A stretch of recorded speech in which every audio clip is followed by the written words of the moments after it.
There we go. Okay, hello. Let me switch to that one. Are we live? We're coming, and she says hello. All right. Hello, and welcome to Unexplained Possibilities Podcast. I'm your host, Melvin the Crimson Taurus, and with me, as always, is that dealer of mystic goods, the third-eyed mystic herself, and the happiest of sad I choked on that. The happiest of sad girls, my co-host, the ever so lovely Neima. Hello, everyone. So, Neima, we have a good one. So, now, I don't actually think you were with me when we spoke about cryptids before. That might have been Rose. And of course, we spoke about the Chupacabra and Loch Ness Monster, Sasquatch, etc., etc. But, we've never had someone on who actually investigates cryptids. Did you know that? Yeah, yeah, I remember us discussing it briefly, but yeah, I'm so glad that we actually found someone. Yeah, I am too. And I have to say that the person we have on, who I'm going to introduce in a second, is a very calm, cool, easygoing guy, at least from what I can tell. Now, this could all be a fabrication, and he's really going to just like throw a brick through my window and call me a prick, which is fine if he does. I'm cool with that. So, um, joining us from Red Dirt Cryptid Investigations is the man himself who is going to tell us about his experiences investigating cryptids and perhaps how he got into it, depending, and a few other fun little things. So, guys, please welcome from Red Dirt Cryptid Investigations, Mr. Brian. Hi, guys. Hello, hello. Okay. Thanks for having me on. Thank you for coming on. You know, I um I appreciate it, and let's get this party started. Okay. So, let's get the obvious out of the way. How did you become a cryptid investigator? Well, I'm not exactly the oldest dog on the block, but there are a few, I guess you would say, investigation teams in Oklahoma. That's where I'm based out of, specifically Northwest Oklahoma. And, I got to looking around and I realized that in Northwest Oklahoma, southern Kansas and all these other areas that surround me, they really didn't have anybody that people could report a sighting to or reach out to for help or advice or whatnot. And once I started realizing that there was perhaps a need for that type of platform, then I decided I would just go ahead and create it. Okay. Now, have you always been interested in cryptids, or is this something that came along later in life? Well, I would say, well, I had a little incident when I was a kid. I grew up on a farm about a third of my life, half of my life, I'd like to say, um, in between a small town called Dover and Crescent, Oklahoma, and down on the river, Cimarron River to be precise. And when I was a kid, I was down there, and back in the olden days, we didn't have technology and stuff like that. And I read a lot of books, and I got, I kind of got into this tracking thing, primarily because it was something I could do by myself. When I was out at the farm, the closest neighbor kid was like, three-quarters of a mile away, and he was like 7 years older than me. Sorry, So, my cat is trying to. yeah, yeah. I mean, it was pretty lonely for a little adolescent, juvenile, delinquent Brian. And so anyway, I had to occupy myself a lot of times Well, we had 160 acres of woods, and so I spent a lot of time out, and I Wait, got wait, into wait, this tracking wait. thing. 160 acres? Yeah. It's a lot. Oh It's a lot of my. space. Wow. Well, okay. Well, that might be a lot of land in California, but it's really not in Oklahoma. Okay. Um, I we used to call ourselves poor sand farmers because well, the land we had was down close to the river and it wasn't very productive. So, okay. but anyway, long story short, I stumbled across a track when I was a kid, and I know now that it was basically, for those of you who are into this kind of stuff, it was a three-toed track, similar to what what they were finding with the folk monster back in the, I believe, 70s. And it's kind of an unusual track in the first place. But I stumbled on this thing, and I didn't know what it was. I was just a little kid, and I thought I was a pretty good tracker, and I probably am compared to your average individual even today. But I had no idea what this thing was, and so I just thought, it's an ostrich. You know, I didn't know what else it could be. And as ridiculous as that sounds, there was a fad going on back then where these farmers were buying ostriches and raising ostriches, and they were charging ridiculous prices. So I thought I was going to be rich if I could trap this thing. And I Nice. spent a whole summer setting traps down along the creek line trying to trap an ostrich because I was going to catch it and have it lay eggs, and I was going to be rich. But later on, when I got older, I was watching some kind of random Bigfoot, show on TV, and they showed a picture of one of the three-toed tracks, and and this was like 20 years later. I was probably 30 at this time, and as soon as I saw that track, it was like, bam! It all came flooding back to me. I was like, that's the track that I saw when I was a kid. And then it hit me. And the more and more I learned about Sasquatch behavior, the more and more I realized that, well, our farm was perfect habitat. Hmm. And so that kind of inspired me to start learning more and more and more. And for many, many years, I kind of got back out of it. I did a bunch of research on Bigfoot back when you could just check out books at the library. But man, there's definitely a lid on what you can learn from the library back in the day. And so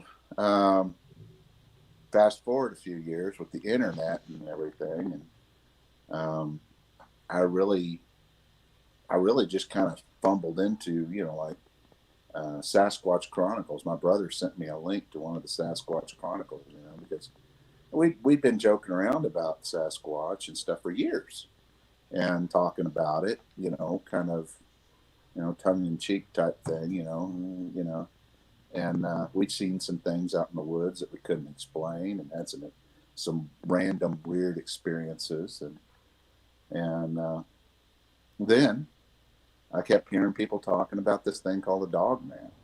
Hmm. And my first picture that I had in my head was something that kind of looked like a centaur, a human face, maybe upper torso attached to a dog body. Hmm.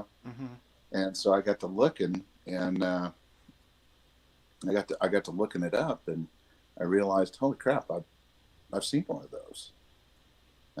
And you saw my video that I posted a little short YouTube video on it because I had a lot of people asking me about it.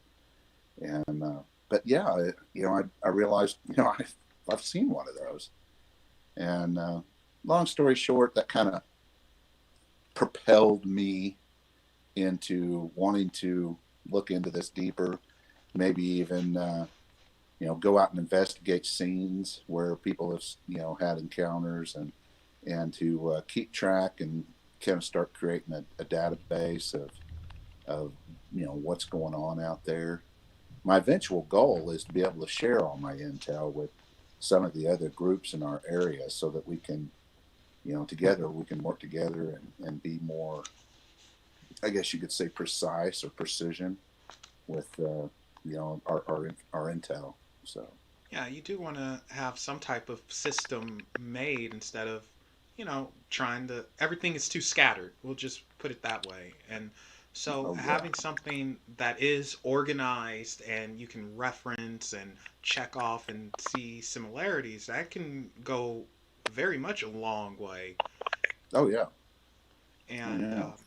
But good. you've got to be careful who you share your information with, because if you have a hot spot and or a habitation spot, and you start sharing your information with, you know, there's two types of people in our little, I guess you'd call it, industry. There's the kill people and the no kill people, and I'm a no kill person.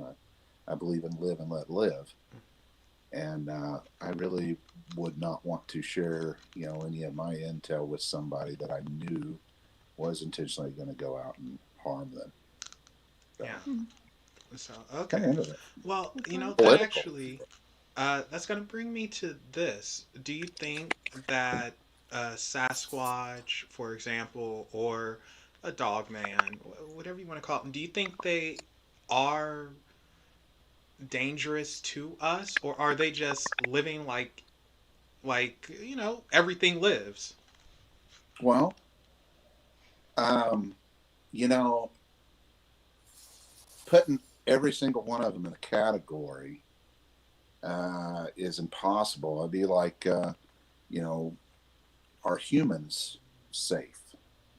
You know, I'm sure that you cross the wrong Sasquatch on the wrong day, you're going to probably have issues. And I think it depends on the situation mainly. I think there's good ones, there's bad ones.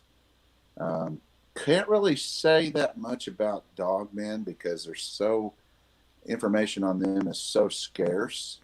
But there's really not a whole lot of documented dogman attacks.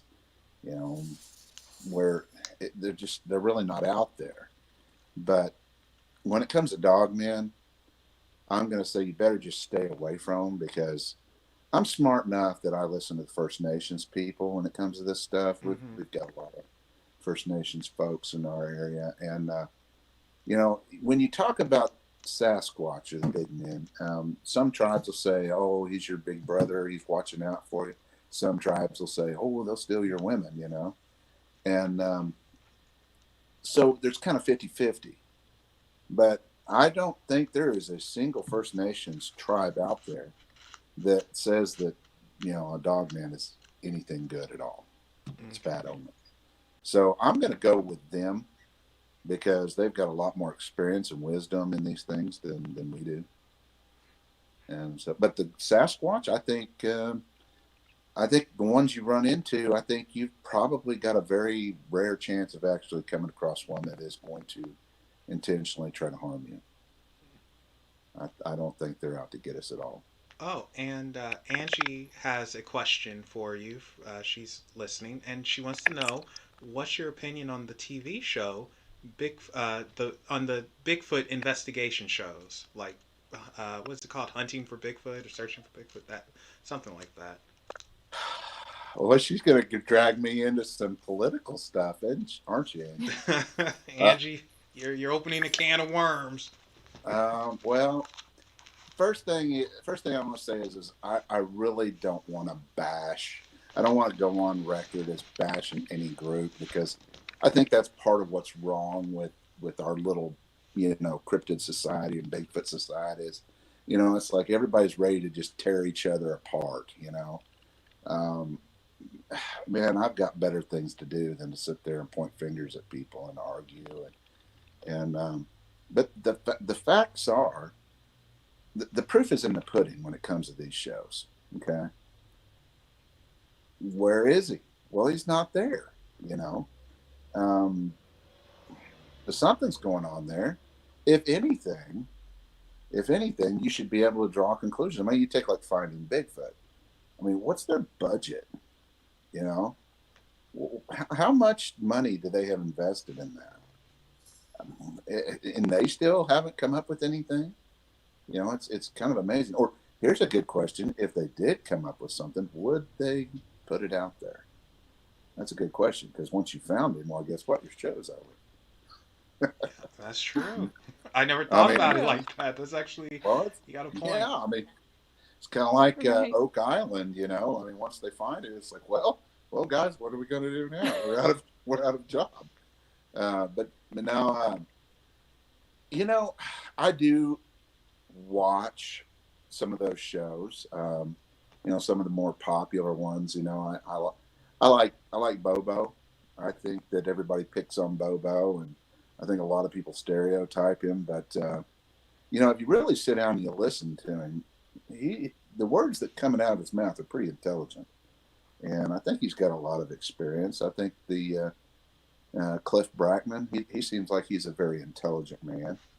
Um, I, I don't uh, I don't know enough about the other ones to do anything to mention names, you know, to drop any names. But Finding Bigfoot is the big boy on the you know on the reader's guide. But no, I do watch them occasionally. Sometimes you can find little bits of wisdom, little good ideas. It's true, you'll find stuff, but if you're watching it just to you know just to wait for the grand finale when they find him, it ain't gonna happen.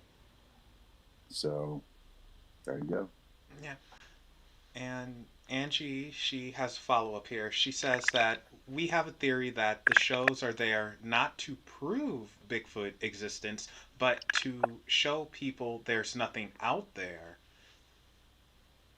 So Hmm. she's thinking it's a bit of a swerve happening. Good motive. Ding ding ding ding ding ding ding. You might be onto something, Angie. So, and But you know Angie, what? At the end of the day, it's probably better for the Sasquatch people. um, So, and she also called you a diplomat. So you gave a good diplomatic answer. man, I'll tell you what, I have not even been in this for as long as some of these guys have, and I have seen some of the you know these cat fights that these people get into, and I mean I don't from what I've seen, I don't want no part of that. I think it's childish, it's borderline juvenile. You're going to have a really hard time getting me to say something negative, especially on tape, Yeah. about you know people in this genre, you know, whatever you call this, Hmm. you know, this thing that is Sasquatch and cryptid and everything else mixed up in there. Throw a chupacabra in there for fun, you know. I'm not. I don't know. Here's the thing. Nobody's an expert. You know, you've heard this time and time again. Nobody is an expert. As a matter of fact, the scientists, you know, that we revere, you know, like Melba Ketchum and you know Meldrum and all those other people with these high-powered degrees that are analyzing things that we don't even understand. They don't even have the full picture. You know, I think the only people that really know are the government, and I think they're hiding everything. I That don't is the disagree. that's the one Right. I issue. agree. Yeah, I think that you're not going to have a hard time getting me to bash the government. Um, but then again, I honestly think that the cover up of Sasquatch and Bigfoot and Dogman, I actually think it. Yeah, I'm probably going to get some hate on this. I think it's actually good because I think there's a couple of things that most people don't realize. Is number one, you don't want to know the truth. The truth would probably scare you more than any nightmare you've ever had in your life. And you know, once you see one of these things, there's a door, you know, that opens up, and your mind has to open. You know, it has to open a certain amount, and you have to accept certain things. And the sad part is that's just the first door. You know, the truth is probably a lot scarier than we even want to imagine. Yeah, that's why I stay in my bunker and just talk to people who can go out. They can, everyone else can find it. I'll talk about it, and I'm good. Yeah, good call. Neema, so here's one for you actually, because I'm curious. So Brian, let me tell you, freaking Neema over here, she doesn't look like it, but she's an MMA underground cage fighter, and she's a tough chick. Yeah. She's like, you're such a liar, Melvin. But anyway, Go on, go on. Never underestimate females. yeah, I'm pretty sure she We has have a our knife ways. somewhere. Um, A so few. Neema, what would you do if you came face to face with the cryptid? Like, let's say it's well, no, the Thunderbird would be really cool, but no, we'll say you come face to face with Sasquatch. What would you do? I would book it. I think I'd run. I'd be scared, Now, would you? honestly.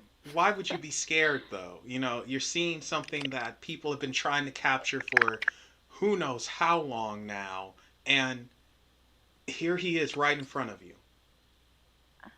I would assume that it would definitely catch me off guard because I wouldn't be going out looking for it. So in that stance, I'd be like, oh, this is terrifying. I'm going to run Okay. away. I'm kind of happy you said that because now it gives me where I can go with this. Brian, as someone Okay. who actually goes out and looks for these things, number one, are you crazy? And number two, what do you do if you actually come face to face to one with one? Well, first and foremost, you've got to mentally prepare yourself for this. You probably, it blow your mind how many hypothetical situations I've gone through in my head, and I keep telling myself that I'm gonna keep my crap together, one of these days if I ever end up toe to toe. I like the guy on Sasquatch Chronicles that says I'd like to have about a 50-yard roadside sighting, from a nice vehicle with, and I'll even add a little on to Wes's thing. I'd like to have some bulletproof glass in the vehicle, Um, that would be really nice, but unfortunately, if you really want to know the truth, you're not going to get it. So you got to go out there, and I've already had some situations where I felt like they were well. I don't feel like I know they were in close proximity of our camp at night, and it is unnerving as hell. And the first time it happened, I kind of freaked out a little bit, and because one kind of I sleep in a hammock and with a tarp over it, and one came up within about I don't know, it was probably 20 feet from my hammock, and stepped on a stick, and it grunted and scared the bejeebers out of me. I ain't gonna lie. And it wasn't pretty trying to see a fat guy trying to come out of that hammock in the middle of the night. And it was a mess. I was screaming for Jeff Hatfield, and it was pretty funny. I scared them off, but they came back, which was the funny part. They ended up coming back, but you kind of gotta square away what you're gonna do. But even then, it's kind of like you asking the lady here, what are you gonna do? I mean, nobody really knows until they're standing toe to toe. And you hear stories about people who have stood their ground or done something that didn't involve running. And a lot of times, you just got to have to deal with the fact that if they wanted to deal with you in the first place, they'd probably be coming into town. Mm-hmm.